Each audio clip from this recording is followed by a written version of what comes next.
domains was low. Doma changing the game. One bridge, one standard, now the systems move the same. Registrar, stay central, keep the trust and control. DNS and compliance, still they play the key role. Traded on chain, let new markets arise. Domain value unlocked. Welcome to Domain Fi. Welcome to Doma OnAir, episode 1. This is Where Domains Go Liquid, the D3 Playbook. I'm honored to be hosting today with 3 special guests from the Doma D3 team, and we're going to kick things off with just a brief intro. We'll go around the horn, let each of these individuals introduce themselves and the role they play with Doma, and then maybe Fred can tell us a little more about kind of what they might expect from this series. Excited to kick this off. We'll be going live every 2 weeks for a while, and then might kick that up to a weekly cadence in the near future. But for now, every other week, you can look forward to Doma OnAir live on both X as well as YouTube. If you've not subscribed to the Doma YouTube channel, head over there now, hit the like on this video, subscribe, and maybe even turn on notifications so you don't miss a show. That said, honored to be joined today by Bob, Michael, and Fred. Let's start with Bob, I think the newest member to the team. Bob, good afternoon, welcome, and do you mind sharing a little more about yourself? No, not at all. Great, thanks. Yeah, relatively new. I joined in January. Super psyched to be on this team. Some of the smartest people I've ever worked with. Spent my career in tech, mostly in Boston, but also in other countries. The last 18 years, I was with a startup called Afternic, and we were acquired by GoDaddy, and I ran a number of their major aftermarket businesses. So left there to take a year off and do some cool stuff in the outdoors, and met the Doma team and said, wow, this is a great way to get back into the industry and the working world. So I joined, and having a blast, and really psyched to be here.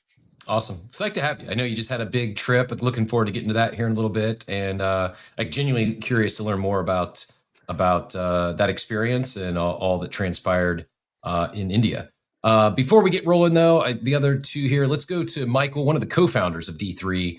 Michael, what's your, any background you'd like to share? And then a little bit about your day-to-day at D3. What do you do with Doma? And then is there any, I guess this is a question as well, I haven't asked yet, but are there any other divisions of D3 active today other than Doma, or is that your primary responsibility on a day-to-day basis? Yeah, thanks for asking. I'm one of the co-founders. I started my career on Wall Street at Goldman Sachs, working with a lot of tech companies on M&A and IPO. I was a VC for a short amount of time, a venture capitalist, and then I met Fred, and I actually decided to jump in the operating seat and help start the business with him. I focus on strategy, go-to-market, a lot of our tokenomics, and launching Doma and managing and developing that network. A large part of the role is also increasing our awareness in the industry, both in the domain industry as well as with blockchain and the crypto markets, connecting both investors at the institutional level as well as retail users. So a large part of my strategy is focusing on initiatives that help expand consumer awareness. Very cool. Love it. Love the background. And again, welcome. Looking forward to the convo today. Fred, before we get to you, I know a little bit, we're talking today, like why domains matter, why Doma, what this all is. I guess from my perspective, having jumped in I'm Cap, by the way, Chris is my formal name, host a show called Coffee with Captain. We've hosted a crypto show for a little over 1,100 episodes every weekday, 8 a.m. Eastern. I had the pleasure of hosting Fred on that show last week and really enjoyed the conversation. And as I've got to witness, NFTs and meme coins and DeFi, all these take off into mainstream awareness. Domains, I've come after our conversation and understanding more about what Doma's doing. I do believe, kind of the real RWA play that no one's talking about, and excited to spread some of that awareness both on this show as well as our morning show. But before we get into everything, Fred, do you mind sharing a little more about yourself and your day-to-day as CEO of D3? Sure, yeah. Great to be here again, Cap. My name is Fred Hsu, CEO and co-founder of D3. I've been in the domain industry for about 25 years, in tech, basically on the West Coast during that time. Domain names, what can I say about domain names? They're the original digitally native asset class. They're all unique, right? Domains are hard to buy, sell, trade. You have to go through brokers. Everybody's looked for a domain name for themselves, their friends, maybe their companies. It's just not easy, right? We see domains essentially as digital real estate, right? They're the most, in our opinion, underappreciated and potentially very, very liquid asset class, or RWA, to come that I've known to date. And I've been in crypto probably since about 2017, right? So key themes that we kind of drive us going forward are things like tokenization, obviously, on-chain trading, real liquidity for domain investors, as well as people who want to partake in some of this asset class. In general, domain names go up, right? Domain names don't depreciate, right? Like hardware or like a car. And so we really just want to focus on bringing this asset class to market, utilizing technology, bringing crypto technology to an established industry, not sort of the other way around.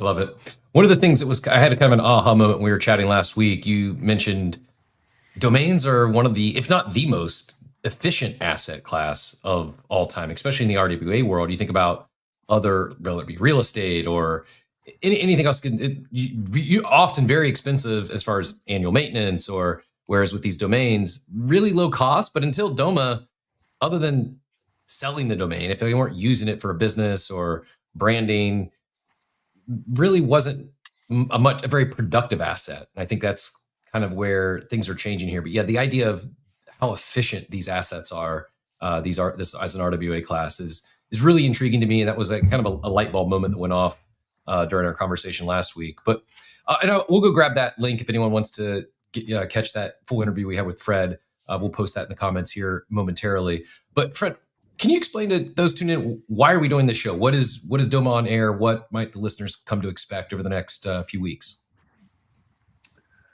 I think people should think about education. People should think about figuring out a way to kind of get into an asset class before it, in our opinion, blows up or becomes even bigger.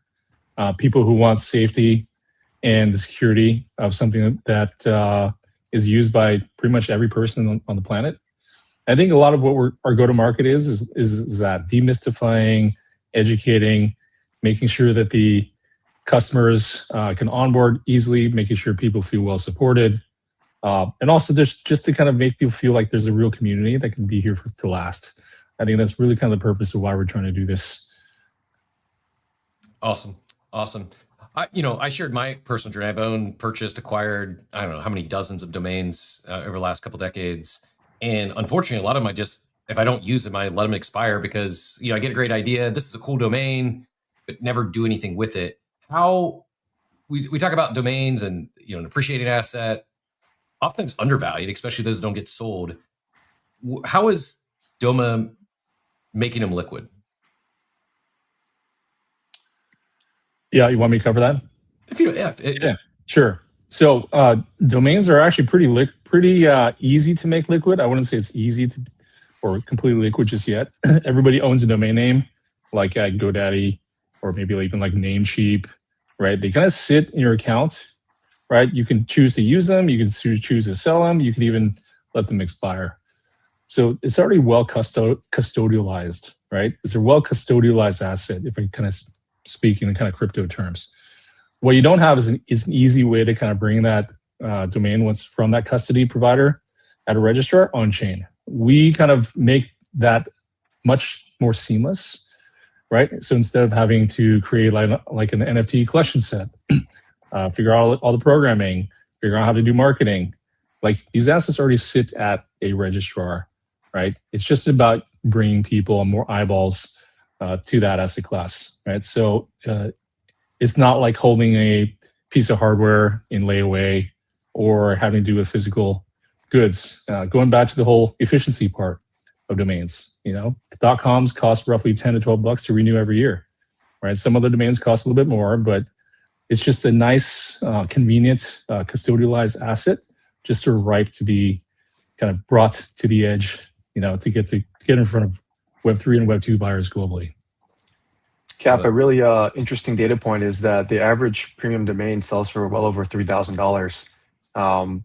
And so if you kind of run the math and, there's the residual value of the long tail standard names, but the math turns out to be, the asset class is well over $300 billion of value. but every year we still only see about 10 to 20 billion on the aftermarket, people buying and selling on the whole domain. And so why is that, right? There's a ton of friction still in that process of going through the process of acquiring domain. Whether you're a entrepreneur looking for a new idea to launch on the internet, or whether you're a domain investor, right? You believe in the future value of these characters or numbers, and you associate very strongly with the domain extension like a .fun or .xyz, which are hot extensions in these days. There's still a lot of pain, right? You have manual negotiations between all the brokers. You have super opaque pricing, and you have a ton of middlemen, right? And settlement, importantly, it's not minutes or hours. It's literally days, weeks to months, depending on the type of transaction and where you're transacting, right? So even though the banking system, if you will, of the internet, the custodial platforms are mature and digitized, the process of going through a transaction on the DNS is still quite painful. That's actually one of the reasons why we founded the company, is to leverage technology, in some cases using blockchain, to make it easier for end users and domain investors alike to achieve access to some of these premium assets that they may want to use down the road or may want to invest in, right? And ironically, domains are digital, but they're one of the last major digital asset classes with true programmable infrastructure. And so the goal of our company was to leverage blockchain tech to enable liquidity and programmability for these assets, right?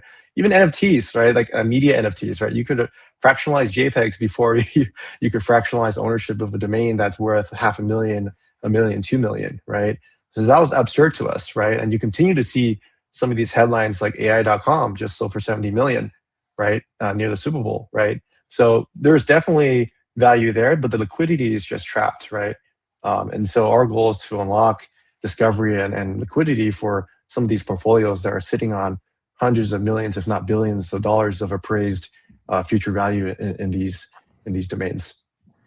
So what that tokenizing these domains, what is that unlocking?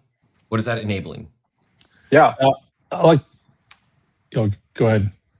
No, I mean, look, tokenization unlocks a lot of things. And we always like to say internally, it's not just about distribution, right? Because I think that's a very status quo use case. We look at stablecoins and people thinking about tokenized stablecoins as a way to transact with like fiat currency, right?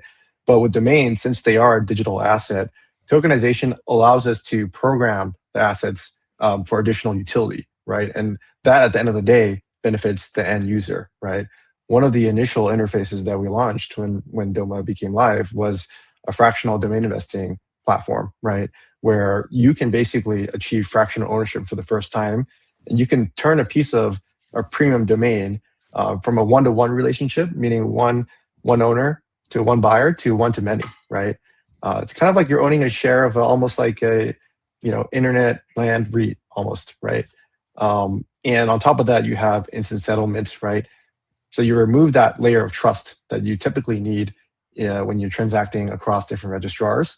And then when you remove that, you're allowed to use the domain on chain. We call it composable assets, right? So now you can plug it into all the fun stuff that's happening with decentralized finance, right? You can collateralize it, you can pool it, you can build yield into liquidity pools. So domains ultimately can become productive assets and not just static, idle, parked websites. That makes sense.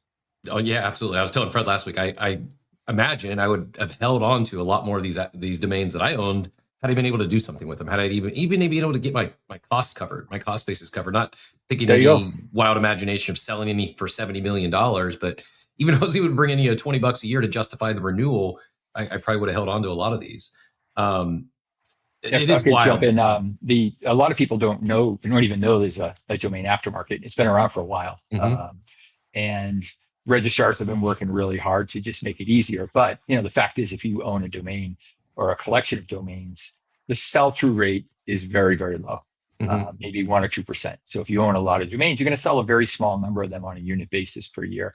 We're providing this incremental set of utility for these domains.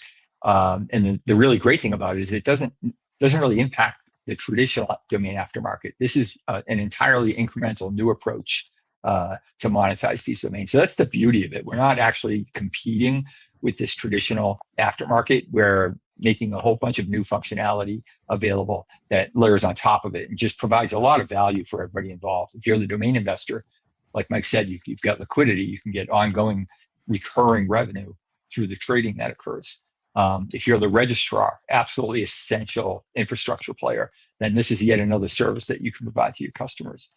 If you're a crypto buyer, this is a new asset that you can participate in. So it's really a value up and down the stack, which is very innovative in an industry that kind of the pace of innovation is fairly low. It's more of a conservative industry. They evolve over time. This is a wave of new innovation that really benefits pretty much every player in the stack. So. I love it. It's very additive, which is rare, but I think some of the better performing RWA crypto companies have done exactly that. Whether it's like Pokemon cards is something that comes to mind, that smaller market than domains, but yet bringing them on chain and reducing some of that friction. It's like, yeah, I'd listed some domains before, but never sold one aftermarket, except for like the sale of a business. And but like the domain itself, I'd never had any luck selling it. Never worked with a broker. It just seemed like you had to almost like be in the know or work in the industry to really get in the industry. And when I first, had to chat with Fred and got to know Doma, it just seems like you're really, I don't know if democratizing is being too like high in the sky, but it really does feel like you're democratizing the domain industry and making it accessible for so many more people. Is that a fair assessment? We're trying to make it a lot easier for folks, right? If you make it easy on the front end for both a person who wants to sell, a person who wants to buy whole, buy a portion of, potentially rent, lease to own, like solving those friction points, I think are universally beneficial for this entire industry. I love it. Maybe, Fred, you mind hitting kind of like maybe the stepping back for a second, talking a little bit about the bigger picture, maybe like where Doma is heading, some upcoming events, and then we'll go from there. Yeah. One big one is going to be our third annual Dominion event. It's going to happen April 29th and 30th in Las Vegas. That's coming up. Look out for his socials. We're looking forward to a lot of ecosystem growth, right? We're getting strong demand from institutions looking at this asset class, not only to buy, but also to sell, right? This asset class, I think I may have mentioned last call, is 40% owned by institutions, right? I think that if you own a premium domain name, you're not thinking about liquidity, you should think about it now, right? You're kind of leaving money on the table. Mm-hmm. Just like if I owned a home and I could either choose to keep all my equity locked up in my home, or I can borrow and then kind of take some equity out and reinvest it or buy another home or do what I will want to do with it, right? So I think that having those liquidity options are going to be universally beneficial for the asset holder, and many more to come too as we kind of grow and ramp our partnerships over time. Awesome. You mentioned Dominion coming up soon, coming up in April in Vegas. Looking forward to that. For those that are in the crypto space, it plays well with Bitcoin Vegas, which is taking place that same week. Curious conferences, Michael, is there, because I do want to go to Bob after this and talk specific conference, but any recent conferences you've been to lately? Anything that I guess industry wide that's relevant worth sharing? Yeah, the cool thing about our company is that we live both in Web 2 and in Web 3, we like to call it. So we are boots on the ground, over the last 3 years on both sides. So we've been active in spreading our narrative across all conferences. So you think like conferences like Token 2049, ETH Denver, a lot of the developer-centric conferences. Developers love to use domains and the DNS. On the flip side, with the domain industry, we've been very active in the ICANN community. When we started D3, we always had believed that DNS was going to persist long-term, regardless of blockchain tech. And in fact, DNS can help enhance a lot of these blockchain communities and what they've built. And so connectivity to institutions on that front, as well as the domain investors, are very important for us. At the same time, being active with our partners, Coinbase and Solana and Avalanche, at their industry events in the crypto side is very important, because ultimately they represent the next generation of demand and retail users that will embrace domains. And I think there's a very important inflection point that we haven't yet addressed, which is the new round of extensions coming out this year, 2026. It's a very rare window, and our company was very focused on making sure we have the right infrastructure to take advantage of a lot of the new supply that's coming on the internet. You can think about this in a way where not only humans now will register domains, but also agents. And the DNS becomes a highway for a lot of this future agentic commerce, which we're super excited about as well. Yeah, no doubt. I think, they talk about the SaaS apocalypse, and I don't think SaaS companies are going away, but I do think we're going to see a lot more, I'm not the only one saying this, but a lot more like boutique solutions and agent-driven companies, agent-only companies. And yeah, the demand for domains, I would imagine, is going to just, explode based on just agent use alone. Very, very exciting to think about, and timing. Great. Do you mind, maybe for those that aren't familiar with ICANN and these top level domains, I know we'll bring in Bob here next to talk specifically about ICANN Mumbai, but can you explain how that works? It doesn't happen very often. When was even the last time these top level domains went to auction or became available? Sure. So ICANN meets once a quarter. They are a global nonprofit organization. They're multi-stakeholder. They're actually spun out back in the 2000s to basically create I would say a distributed community of stakeholders that want to promote better internet standards. The goal of the internet is to be open, safe, and secure and neutral, accessible anywhere in the world. And so this is kind of where all the policy decision making happens related to new things on the DNS, whether it's KYC compliance or whether it's growing new extensions. The last time new extensions were created were back in 2012. That's when some of our co-founders created a number of extensions like .xyz, .inc, and etc. .cash, .finance. Every dictionary word in the book, likely back then that was searched on Google, became an extension. And so it took them about 15 years to decide to extend the internet. Some of the reasoning behind that is because simply the usage of the internet has increased.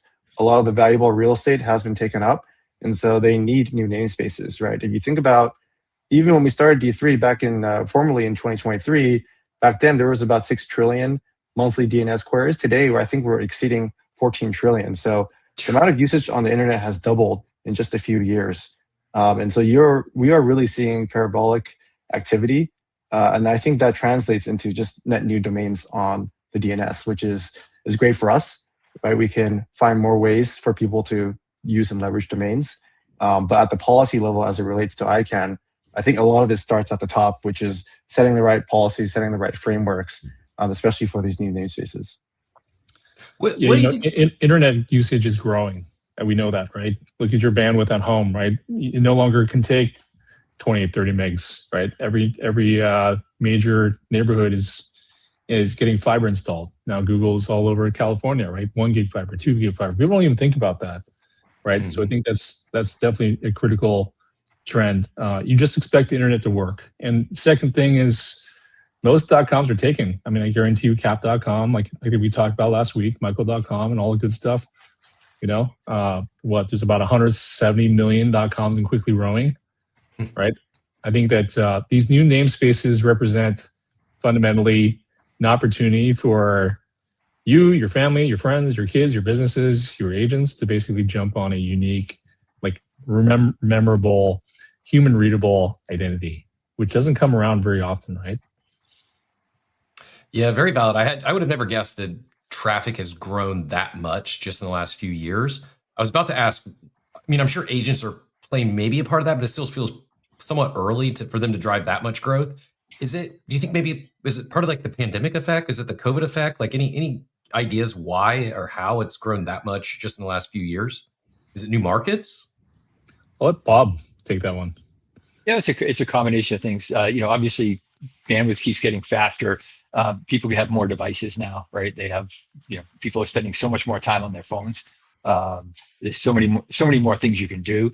And another reason why the these new TLDs are interesting is just look at the technology that has changed since 2012.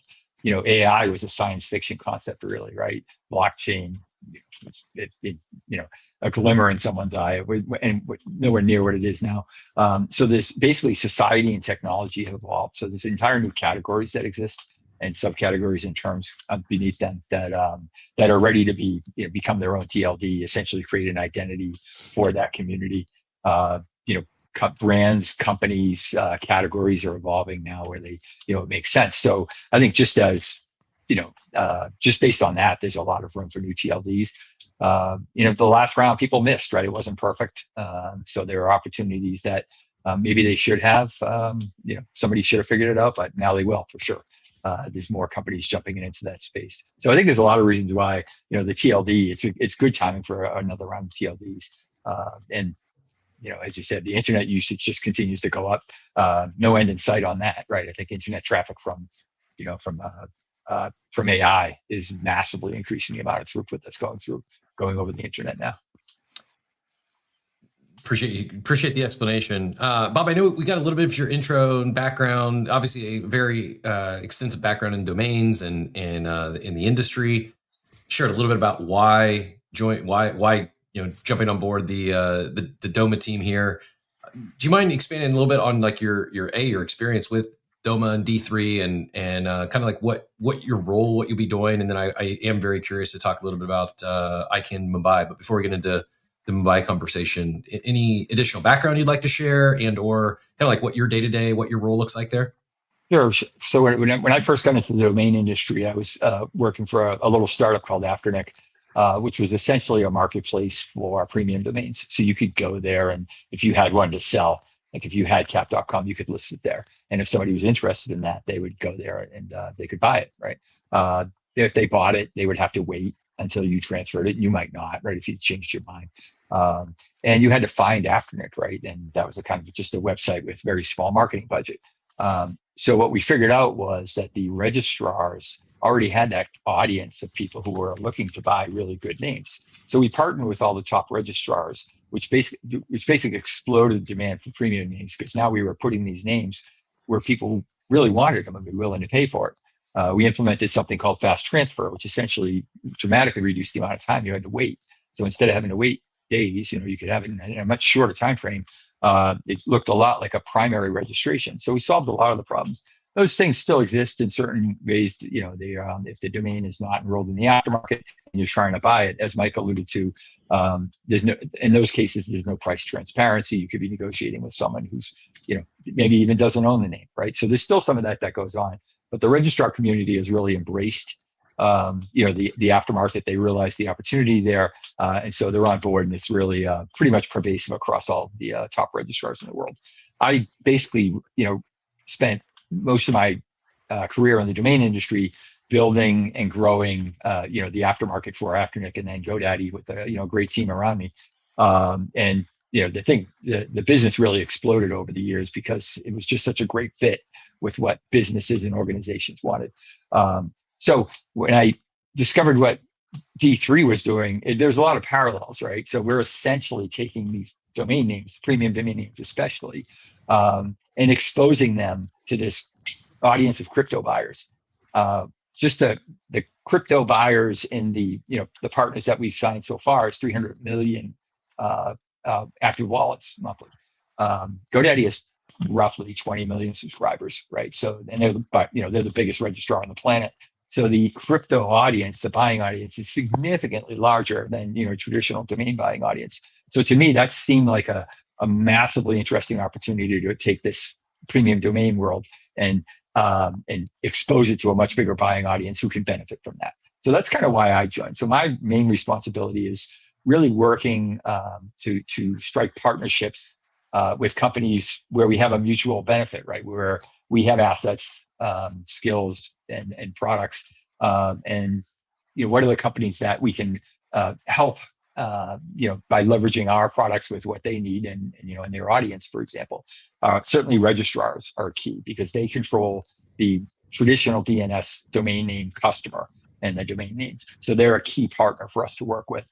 The crypto marketplaces certainly are are where a lot of this demand is exists today.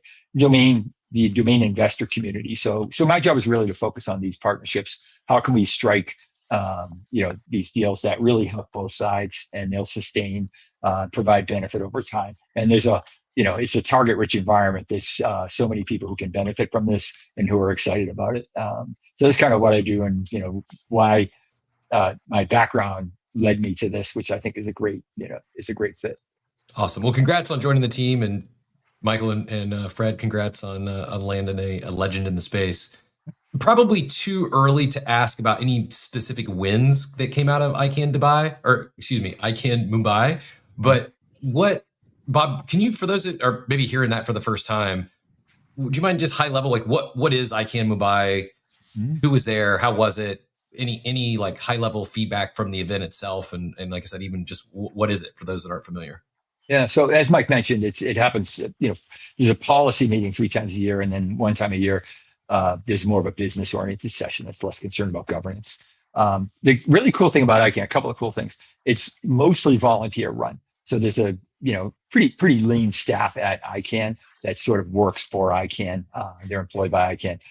But most of the work gets done by volunteers. I've been on a number of these working groups. And that's where a lot of the lifting gets done, where the people who are working in the industry will work to essentially evolve the policies that manage the domain name system. So it's actually pretty gratifying to work on these working groups, because you can actually see the work that you've done and how it improves how the domain name system works. And everybody who participates in these things is really passionate about that and about pitching in.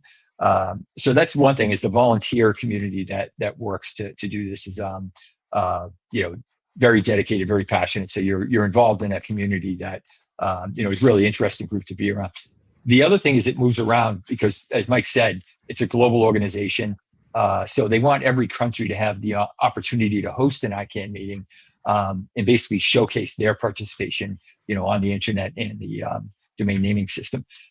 So this year it was in India. Nixie runs the .in extension. It's a government agency. .in is one of the largest CC TLDs. CC country code TLD, select .in, .uk, .jp. Those are all country codes. In India, it's .in. It's a very large TLD, a country code TLD. So who goes to these ICANN meetings? Certainly the registrars, like GoDaddy and Namecheap and Dynadot and many, many others. The registries who run the extensions. So Identity Digital runs several hundred of these, mostly the new extensions, but they also have expanded to host some country code and some generic. So they're a very large registrar. VeriSign, which runs .com and .net, obviously 2 of the biggest. They're there. And then other people who play in the infrastructure world doing various things, managing DNS.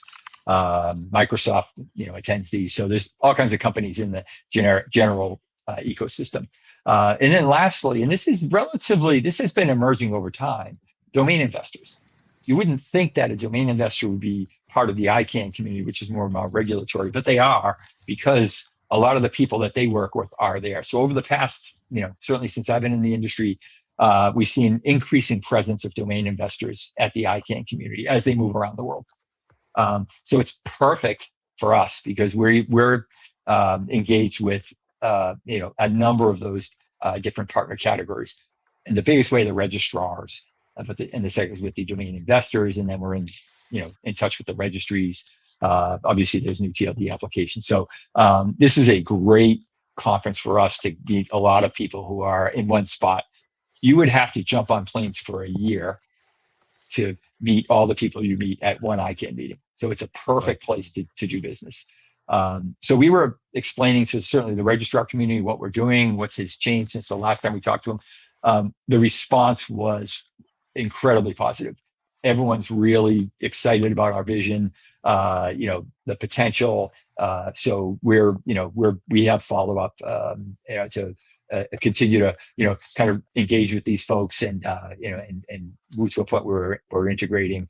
We're meeting with partners we're already integrated with, working on what can we do to grow it. And we met with domain investors who are very, very excited to participate in Doma. People we are already talking with, as well as and working with, as well as a whole bunch of people that we didn't even know about us until then. So it's a fantastic conference for us, super target rich, and gives us it's a real way to accelerate the business. It's awesome. Great to hear, because you don't always, believe it or not, get a positive excitement from quote unquote normies, or those that aren't crypto natives. Those aren't in the crypto space when you start talking about bringing things on chain or anything token related or crypto related. I'm guessing by nature of being a digital asset and in a digital asset industry, maybe a little more receptance and openness to this concept and bringing these domains on chain. And as you said earlier, it is additive. It's not competing with, rather adding to the existing industry. But yeah, still great to hear that positive reception and excitement abound. What would you say would be like the hottest topic at Mumbai, ICANN Mumbai this year? What was lead topic or two? What was the buzz around the conference? So the new TLD round was by far the biggest policy and governance theme. There was a number of sections where they're going through the actual calendar and specifics. So that was by far the overwhelming topic of discussion. All of the working groups will use these meetings as their opportunity to get as many people as possible in person. So the working groups, this is a chance for them to meet. But the new round, was the big one. We were happy to be there and just meeting with people. We were full morning till night, and then at night we're meeting with people at various offsite events. So our calendar was packed from morning until the evening. So Bob's a famous guy who has led the annual karaoke at these events. Oh yeah, leading the charge. Do we have a preferred karaoke bar for Vegas? There's a couple that I haven't been back to Vegas since I got back into the industry with D3. So I don't know what the latest state of karaoke is in Vegas, but we'll certainly find one. Our marketing department's all over that. So talk to Mark. Important questions. I'm going to ask next, Fred, what we might expect from the show. These are the important questions you might get from Doma OnAir. I kid, but I guess that based on that response, safe to assume sentiment was mostly positive, a lot of excitement. As we talked about these TLDs, these top level domain auctions, not even once a decade. So safe to assume mostly positive sentiment, good across the board. Really positive. The sad thing was a number of people had to cancel because of obviously the events in the Middle East that people couldn't get there. But even despite that, we had full calendars. We met with everybody there that was of interest. We were able to get time with, and we had full calendar. So yeah, super super positive vibes. Everyone's excited for the new TLD round, and we didn't meet one partner who wasn't interested in what we're doing, excited to learn more and engage and move forward. Love to hear it. I do see the chats popping off. We will have some time for Q&A. So I saw there was a question from Stop the Slide earlier. Already got answered via text. We will, if you do have any questions for Michael or Fred or Bob, please do drop those in the chat. We will do our best to get all those answered, time permitting, here towards the end of the show. But appreciate everyone asking, and as well as all the G-Domas there in the chat. Fred, I mentioned just kind of setting the table for Doma OnAir in this series. What might we be doing here every couple of weeks? Do you want to maybe talk about some episode themes? Great to get to know all of you today. I'm sure some of the audience is wondering what this will look like in 2 weeks and maybe some of the future episodes. You want to hit on that briefly? Yeah, you're going to hear from domainers, or we call them domain investors, domainer interviews, liquidity stories, builder spotlights, general market analysis that cuts across both Web 2 and maybe even Web 3 as well. And we want to do this as often as we can. I think every 2 weeks is a great start for us. Like I said, we just want to get word out and educate and get as many people in this asset class as possible. Awesome. Looking forward to it. Like I said, honored to be here with you all and excited to kick this thing off today. For those today, obviously, we went live. If you're catching the recording later, we went live at 3 p.m. Eastern time on Tuesday. Pencil that in for 2 weeks from now, but maybe subject to change. Question would be for those that may not be able to make it live or they are catching recording, how might they be able to participate? How can they funnel? Where should they funnel questions to? What's that look like for those that whether they catch this recording or they're not able to make the next live show? How can they still participate? Yeah, definitely submit your questions on X. We have, both on this X Live space or even an email. You can hit us at marketing@d3.com. Suggest guests, join live. We're at your disposal. Awesome. And I would just say for my time of working with all of you, I said this last week, I'll say it again with Michael and Bob on the line too. It's refreshing is the word I kept coming back to. This isn't a knock at anyone else in the crypto native space or any of the crypto native builders, but it is very refreshing to have. I need to come up with a better phrase. It does sound I'm taking shots at other when I call y'all like adults in the room, but just the experience, the credentials, the background of y'all, it is really impressive. And from my experience, just a world-class team. And it's exciting. It's exciting as someone who's built a career in the crypto industry that we aspire to reach outside of the space. The reality is crypto has been kind of boring as of late. It's like the stuff people are talking about is like stable coins and while very important and exciting at the high level, it's not onboarding the retail user. It's not onboarding a lot of new active participants. And when we started talking, I got not only excited about the concept and the retail participants that already are domainers, but also just the professionalism of the team and the experience, the background, like you said, boots on the ground and attending these conferences, hosting your own. I do want to, before we get to questions, because we hit on it earlier, but would one of you mind taking the high level, we talked about Dominion, the dates. Is there, if someone's like, I'm in, where do they go? How do they get registered for that? When do they need to be registered? Any other details around the upcoming D3 conference, Dominion, that'll take place at the end of April? You can go to Luma/Dominion 2026. That's lu.ma/Dominion 2026 is probably the best way to sign up. Plus, we have a website. I think it's coming up, but I'm not 100% sure. Go to the Luma link. Awesome. Easy enough. If you missed that, again, that's luma.com/Dominion 2026. Or I think you also could get there by going luma.dominion 2026. I'll flash it up on screen real quick so you can get a quick glimpse to make sure you're on the correct slide. But you can see early bird is extended. It's only $149 now. That does go up here in about a week. Doubles in price. So you got about a week to get in at half price. And I don't want to overcommit, but if you do miss that early bird discount, don't delay for this because it's not a guarantee for everyone. But we'll see if we can get some discount codes to share with those attending this Doma OnAir series in the upcoming weeks. I do see some more questions flowing in. I'll get to those, and whoever would like to take the questions, by all means, feel free. And just a reminder, anyone who is tuning in to you can drop your questions in the chat on either the X video feed on Doma's X account, as well as the Doma YouTube account, and we'll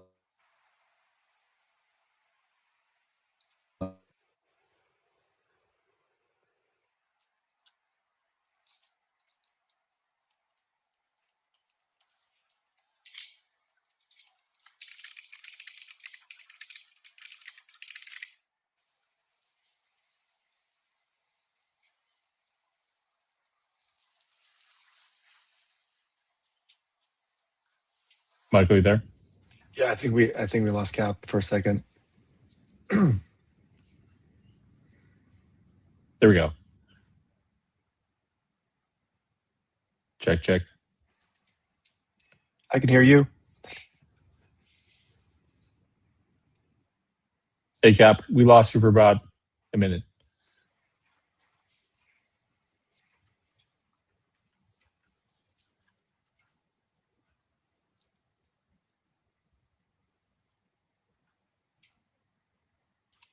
Give us 1 second while we're troubleshooting.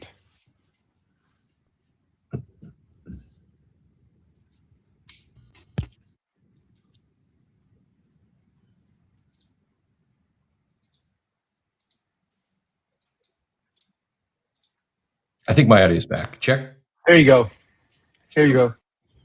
No idea what happened there. Sometimes while we may be talking about cool things like bringing domains on chain, occasionally tech just does weird things. And my solution, if all else fails, I don't know if this works in the domain world, but I grew up in the wireless business. So Verizon and repairing phones, and the first troubleshooting I learned in like the late 90s is just you unplug it and plug it back in. This day, I don't know, again, randomly just audio went out, we unplugged it, plugged it back in, and we're live. So that's your free alpha for the day. If the tech fails, you just unplug it, plug it back in, and 50-50 shot that it fixes things. So my apologies, not sure what happened, but we can we can move on. I don't know if you got this one yet. The question on the screen now: what is the most successful Doma launch on Doma to date? I can take one of this. So one of the first assets that we launched on the fractional platform was actually a domain software.ai. It's only, the price tag is around the FTV, the market cap implied FTV is around $250,000, but it's traded over $4.5 million of volume.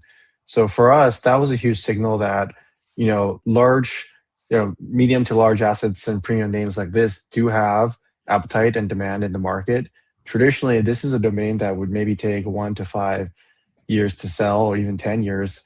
In this environment, given the AI domains are hot, this is a pretty valuable asset, although, you still have that arbitrage between the buyer having a price and then the seller is only willing to pay a certain price. And then you have all the brokers in between, right? So for us, being able to launch this permissionlessly on Doma and seeing the volume come through from across the world was pretty inspiring, and it actually has set the path for a lot of the subsequent domains that we've launched, which we've launched over 40 premium assets now, and now have a self-serve platform coming out. But that asset has about over 3,000 holders. It's pretty cool to see people trading tokens within this domain. Brag.com, it's traded over $4.5 million worth. I think they have a fully diluted value of about $500,000. Investors.xyz, I think there's about 11,000 token holders, which is great to see by any measure, Web3 or not.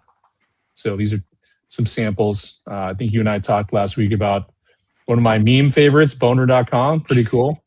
It's has also kind of gone up and to the right, pun intended. So that's also pretty cool. There's definitely thousands of holders over there as well. And we love .coms. And we love .ais. Those tend to be the assets, as you'd imagine, just because of the mass market demand that also perform well on Doma so far. But we're really just getting started, right? This is still kind of like day one, kind of getting the marketing, getting the education, getting the plumbing, all kind of tuned as we speak. Very Just early from my perspective. 390 million domains on the DNS, so extrapolate the volume to, if we're able to onboard even a quarter or half of the industry. Yeah, even a percent is big. 10% is huge. Like, it's just where this thing could go is absolutely massive. I don't know. Have we hit on subdomains yet? Do you want to? Do we have to? I know we're pushing up against the 4 o'clock hour here. Do we have time to hit at least? When you kind of mind to cover subdomains and how Doma is unlocking that? Yeah, let's do it. Bob, would you like to talk about subdomains? Yeah. So as part of the benefit of when you tokenize a name, you can then create subdomains based on that domain name. So the benefit to the user, to the owner of the domain, is you're just basically creating that much more value for the community by making those subdomains available. There's some trading that's involved, so there's monetary value to the participants as well. But it's yet another feature, the addition, tokenizing the name, fractionalizing the name, making the subdomains available. Those are all kind of features that are enabled by the fact that we can put these names on chain. So and there's more to come as well. We've got some really cool things in the planning. So this is every one of these is just makes the makes what we're doing just more interesting to the community. We were hanging out in a San Francisco whiteboard about a couple years ago. I love it. Michael basically put on a whiteboard. He's like, okay, so you got this asset. We're just splitting it into two things, one for ownership and one from usage, right? It's like, yeah, that's exactly what we're doing in domain names. You want to own whole or pieces of it and trade them. You also want to use a domain name So I'm personally excited about like subdomains for not only like myself, using it for my tools, vibe coding stuff, and even like for agentic stuff coming down the line, right? It doesn't have to be just for human consumption or usage, right? Yeah, very cool. Now I have you software.ai was mentioned. Now, as I understand on this one, well, it's not just 500. I was thinking you had to stake 500 tokens. Who sets that? Is that whoever tokenizes the domain sets how many tokens is required to create a subdomain, or how does that work? Currently, the platform sets that along with when you self-serve in launch, it's going to give you some sliders, and it's going to give you like what's going to be your target launch FTV, what's going to be your bonding FTV. You can set your buy it now price. So in this case, it's 2.53 million, right? We don't take that away from domainers, right? They can still sell the entire domain name. It's just that anybody who's basically like bought in some early tokens and got some maybe even subdomain utility, they just need it basically made whole, which smart contracts take care of. I love it. Very, very exciting. Last question I see currently. If you do have any additional questions for the team here, drop those in the chat. We'll do our best to get them answered before we get y'all out of here. This one got answered in the chat earlier, but Stop the Slide did ask, how can I bring my domain to Doma? What's the process like? And then I've thrown the answer up here. I don't know if anyone wants to expand upon this. Check out app.doma.xyz/explore. What about if someone wants to create a new domain? What if I wanted to coffee with captain dot, we have com, but like, let's say I wanted to get a new extension. Where might I, interstellar.xyz, what's that process look like if I wanted to create a new domain and bring it directly onto Doma? Interstellar.xyz is kind of like a sandbox registrar. Just register your name, whether it's like a com or XYZ or AI or what have you, and then immediately click a button to tokenize. And then you can launch it at Doma just by visiting app.doma.xyz. I said this last week, Bob, you probably didn't hear it. At least you didn't catch it live. But if I'm registering, and maybe this question got posed at ICANN, maybe not. I don't know what the level of those conversations were. But if I'm registering a new domain today, as an entrepreneur, as a domainer, why? Is there any reason not to tokenize it? Any reason not to bring it to Doma? Seems like a no-brainer to me. Yeah, not really. That's the beauty of this, is there's no downside, right? You're creating additional functionality. You could sell part of the name and still keep it and use it forever. And you're actually monetizing it while you're using it. You can have the name service point to your business or your social media or whatever you really want to do with it. And then you can create some liquidity. You could generate some recurring revenue while you're using the name. So there really isn't any downside to and you can decide to fractionalize more of the name and sell more of it. You could sell all of it. So yeah, you're right. It's a really good point. There's no real downside for anyone.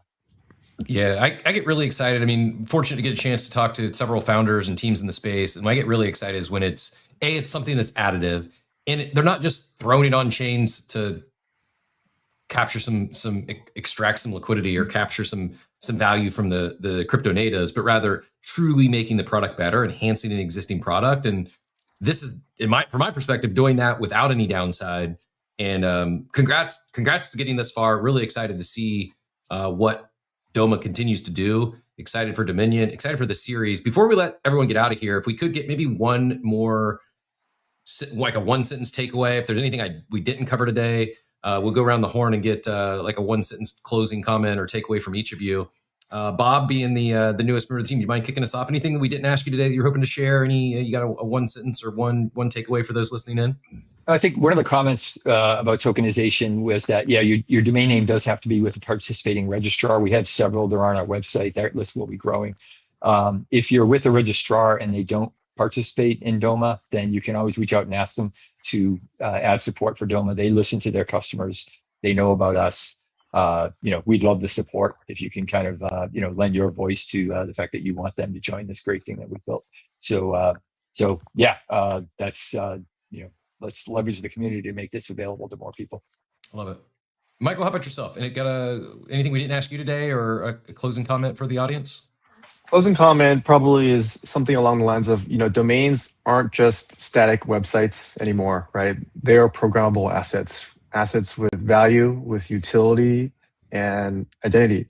And we believe that those assets deserve efficient markets, and that's essentially what Doma is. And it's going to be the gateway for you to own and trade the internet. And so we're super excited to introduce even more products and utility for these dynamic assets. It's awesome. Again, appreciate the leadership and all that you're doing to push not just the domain space forward, but the crypto space forward. We need more of this, more, not just RWAs on chain, just to throw them on chain, but do so because it's enhancing the product. It's making the RWAs productive. It's all that you're doing for domains is I would love to see across many other industries, and really, really appreciate the leadership and taking the big swing here. And I think what you're doing I think it will absolutely inspire other industries, other entrepreneurs to bring their products, their industries on chain. It just makes sense on so many fronts. Fred, before I ask you any closing questions, I did get one more from the chat. Do you mind fielding this one? Do you plan on facilitating the fractionalization of .eth names on Doma? Once .eth is delegated by the country of Ethiopia and becomes a real TLD, then sure, bring it on. But until that happens, we love .eth as a interoperable, leading Web3 interoperability play. And those guys are really innovative. They have a great community. But yeah, until that time comes, we can only do so much with our great partners at INES. And you mentioned some of the partners previously. Is there anyone, I guess I will give you a chance for any final closing comments or one sentence takeaway, but is there any other partners, like specifically in the crypto space, whether it's other chains or anything that we might look forward to, or anyone we haven't talked about yet that you wanted to give some flowers to? Avalanche. Avalanche is a great partner. They're one of the DeFi Ethereum aligned leaders out there. As this market, I know we're in a little bit of a soft spot. As this market comes back, we expect them to be coming back pretty strong. And I think they're already thinking about naming, and they've been a critical partner for us for the past year or so. So super excited about them. Awesome. We did get also follow up from the Doma account. All domains on Doma are ENS native. You can map your domain to your .eth name. Unfortunately, as Fred was mentioning, ETH names aren't actually DNS compliant names at this time. Anything we didn't ask you today, Fred? Any closing comments? Anything to send the listeners away with?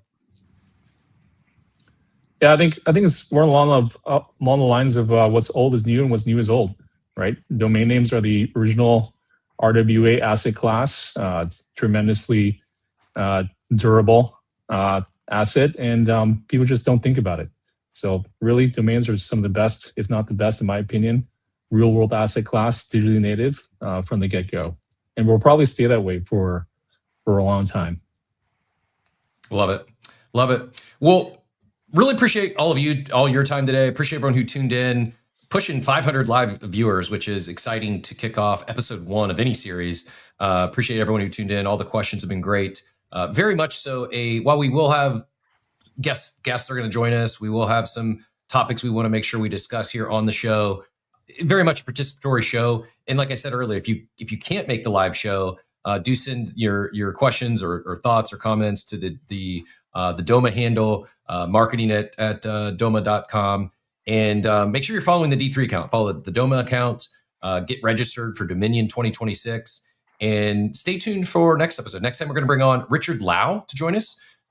Richard is a domain investor, an entrepreneur, founder of Titan Research. I'm excited. I've not yet connected with Richard, so excited to have him on here on the show. And again, appreciate y'all being here today. It's been a fun. I'm biased, but I think a great kickoff to this series, and hopefully for everyone in the chat enjoyed the time as well. It's fun, guys. Thanks, Cap.